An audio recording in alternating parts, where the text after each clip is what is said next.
Et voilà, rebonjour à tous. Merci d'être toujours fidèles à ce rendez-vous. On parle aujourd'hui, ce matin, clé de Rive. On termine ce reportage avec l'avis important d'un commerçant. Il est restaurateur. Avec nous, Daniel Carugati. Bonjour Daniel. Bonjour. Merci beaucoup d'être quelques instants avec nous. On est toujours ici, à Place de Rive. On est tout simplement au restaurant Café Léo. C'est votre restaurant, Daniel Carugati. Avant de parler de ce projet Clé de Rive, qui évidemment vous intéresse, on va parler, allez, restauration. C'est l'occasion de voir un peu comment se portent les restaurants. Inutile de dire que forcément, c'est pas très grand secret. Vous souffrez comme tous les autres. Vous attendez avec une monstre impatiente cette réouverture. On ne sait pas très bien quand, Daniel, finalement. Alors, personne ne sait rien a priori, à part des peut-être au mois d'avril, peut-être mi-avril, peut-être au mois de mai. Ça fait bientôt maintenant une année qu'on est dans ces conditions de travail. C'est juste plus possible de supporter ça en termes de restaurateurs. Si on va plus loin dans l'idée, il y a eu une réquisition des commerces. L'État a dit maintenant vous fermez et malheureusement ils n'ont pas dédommagé. Ça commence maintenant petit à petit à venir un petit peu, mais jamais à la hauteur de ce qui a été perdu. Et j'ai l'impression que tous les politiciens se rejettent la patate chaude en disant « Ah non, c'est pas moi, c'est le voisin ». Et on s'en sortira pas comme ça. Et j'ai envie de dire, malgré le fait d'être à Rive, qui est quand même un point central, on souffre quand même. Alors là, le restaurant est ouvert, il y a de la vente à l'emporter. Ça veut dire quoi? On arrive quand même un peu à tirer son épingle du jeu, où on couvre ses frais. Non, on arrive juste à pas mourir. On arrive juste à pas mourir avec la vente à l'emporter. Parce que c'est un gros effort de tenir la cuisine ouverte, de motiver les collaborateurs, de faire des achats justes, parce que tu achètes trop, ça va pas, tu n'achètes pas assez, ça va pas non plus. C'est intenable.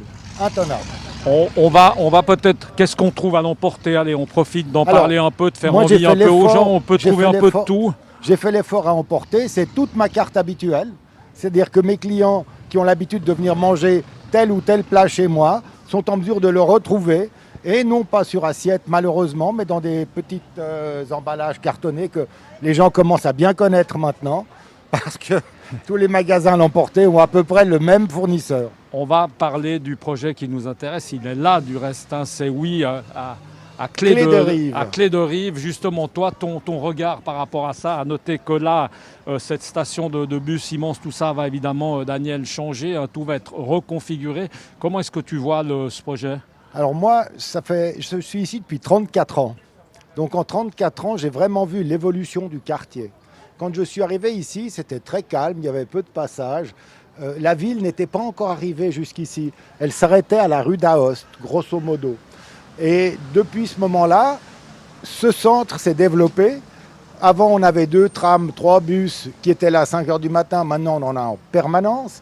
Le trafic, du fait des nouvelles voies de circulation, des sens uniques, de qu'est-ce qui roule ici, qu'est-ce qui roule là-bas, a afflué dans cet axe-là. Et c'est, à mon sens, un énorme bazar. Les voitures arrivent, elles s'arrêtent, elles tournent pour trouver une place de parc, elles n'en trouvent pas, elles vont en avant, en arrière. Et puis, du fait qu'il y a cette espèce de transfert modal, entre guillemets, entre la voiture, les scooters et les vélos, on a un amas de vélos là-bas, là où il y a les bus, on voit bien. Les gens se parquent n'importe comment. Moi, je suis très heureux si on arrive à piétoniser cette place. Et c'est magnifique. Pas peur de l'encombrement, Daniel, des travaux? Non, de toute façon, il faudra bien que ça commence par des travaux. Il faut imaginer que après le Covid, il faut qu'on commence à préparer l'après-Covid. Après Covid, il faudra piétoniser tout ça et puis mettre les voitures en sous-sol. Donc les travaux maintenant, il y a des techniques qui nous permettent de creuser ici, boucher, creuser là, boucher. C'est plus des travaux comme avant, avec de la poussière et du bazar et du machin. Moi, j'ai confiance. J'ai lu la plaquette, j'ai lu un petit peu, je me suis renseigné depuis que je suis là, parce que ça fait bientôt 10 ans qu'on parle de ce parking. J'ai lu un petit peu. Les travaux, à mon avis, ne vont pas être un problème. Oui, on va avoir un peu de désagrément. Mais pourquoi? Pour après avoir une magnifique place. Et une chose que je voudrais faire remarquer, c'est que c'est la seule place piétonne de Genève où on voit le ciel, on voit l'observatoire.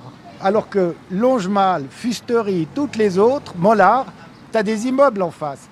Ça sera la plus belle place piétonne de Genève ici, une fois qu'elle sera finie, parce qu'on a du visuel. Donc il faut la revaloriser à tout prix. Il faudra après que la ville ou les promoteurs nous fassent vraiment un bel ensemble avec des espaces étudiés pour les piétons et pour les gens qui se promènent. C'est sûr que si on met 3 bancs en fer forgé, ça ne va pas suffire. Il faudra que l'aménagement en surface soit à la hauteur de la place. Parce que comme je le répète, ça va être la plus belle place. Ok, merci beaucoup en tout cas Daniel Carugati d'avoir été avec nous. Et puis eh bien, vous l'aurez compris, on a parlé aujourd'hui de ce projet Clé de Rive. On se retrouve très bientôt sur cette antenne. À bientôt, ciao.